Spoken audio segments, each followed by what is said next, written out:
Morning.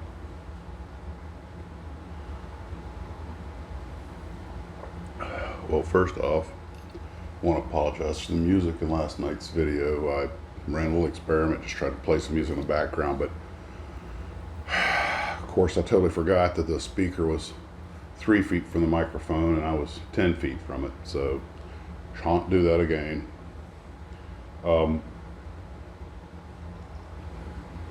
Real important notification to everybody. A couple of emails that rolled in that people's pictures did not appear in the last video, and somebody made the obvious suggestion that it never even crossed my mind to check my spam because it looked like that I wasn't getting some emails, and sure enough there must have been, oh gosh, a dozen or so, probably 30-40 photographs in my spam folder, and some other stuff, including from Andy Yanchus. He had already, a couple of days ago, had already sent. I was like, Andy gonna send back the stuff on the Aurora video, and sure enough, he'd sent back a ton of stuff. I'm like, oh God, I felt like such a boob.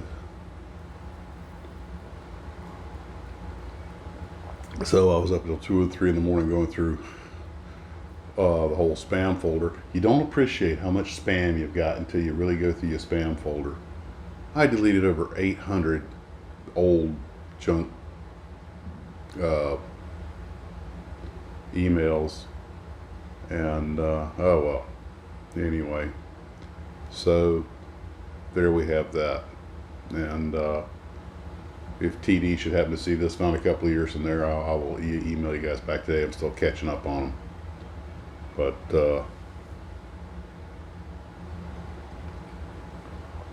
there we go with another episode of my new sitcom. Captain Max is a genius. Not.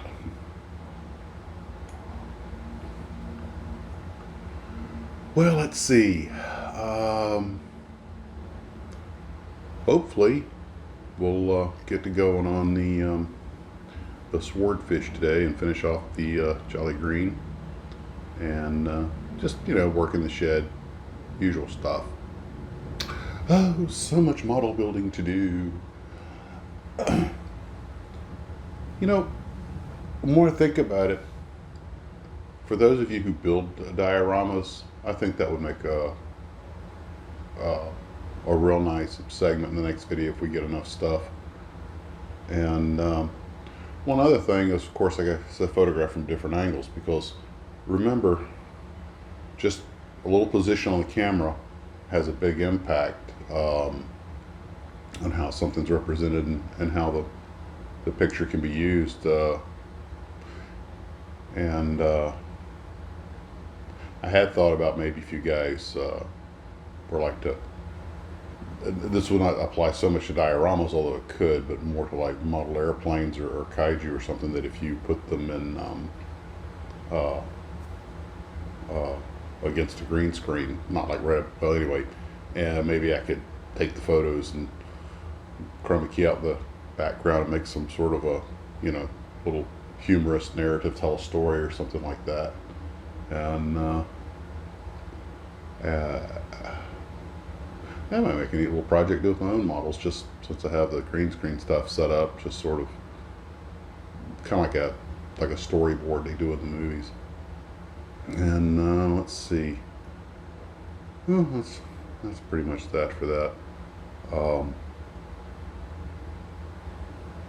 Speaking of TV and the movies, I kept thinking about all that, because you guys have kept making all these great comments about different television and movie and Hollywood models and stuff, and I was like, man, I'm shocked at, I did not appreciate how many actual television and movie models are out there, and I know a lot of them are just repackaged, like the Top Gun F-14 and F-5 were just kits they already had, they just reboxed them. But I got one on the shelf, sorry. I got one on the shelf.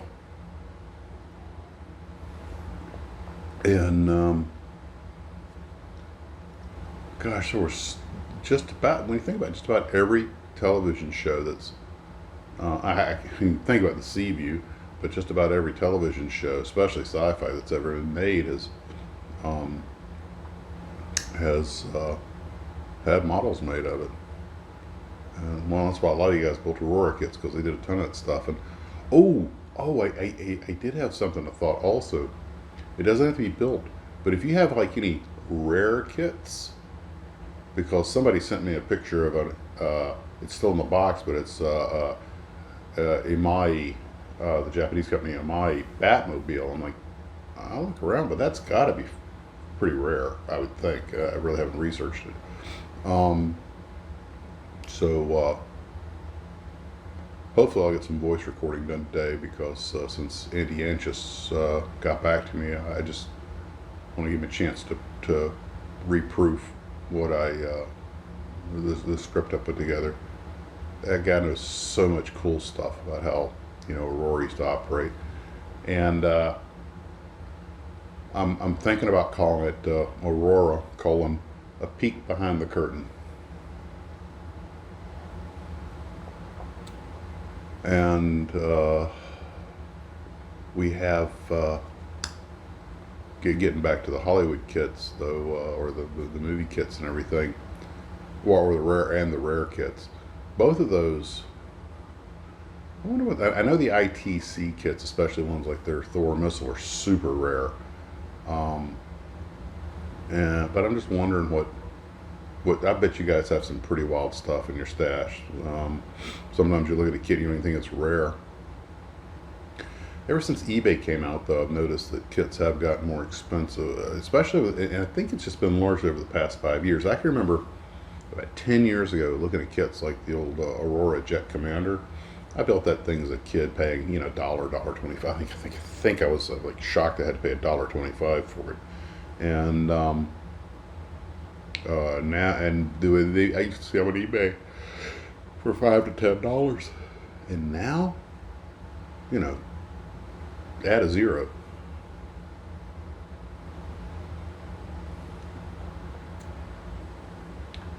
But anywho, more model stuff. Styrene, drink styrene, ooh, styrene, do, do, do. Oh, this hasn't kicked in yet. You may notice I'm a little loopy in the morning. And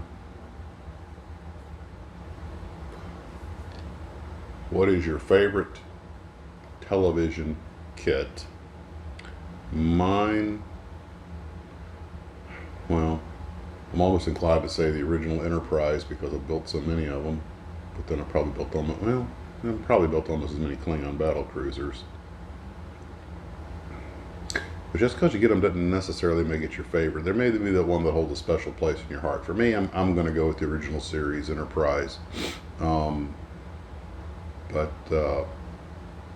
what's yours? Is it a car? Is it a Knight Rider? Or the Scooby Van? Or the Baba Black Sheep Corsair?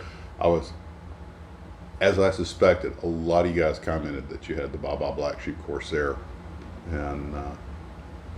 And I think one of you pointed out that arrow, that white arrow that was on the tail and the wing of one of them, and they used to position it as the lead aircraft.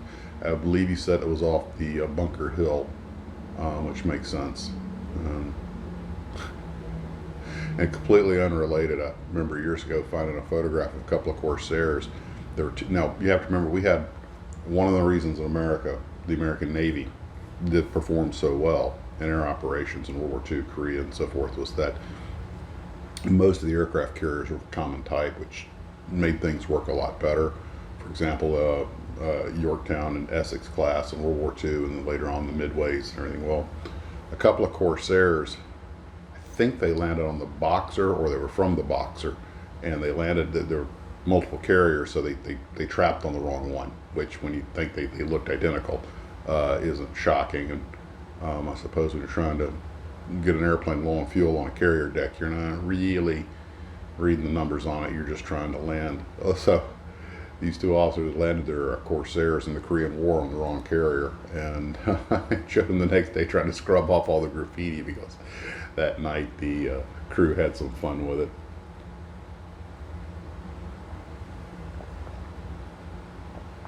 Oh, God, that's good. You guys have a great day. We'll see you later.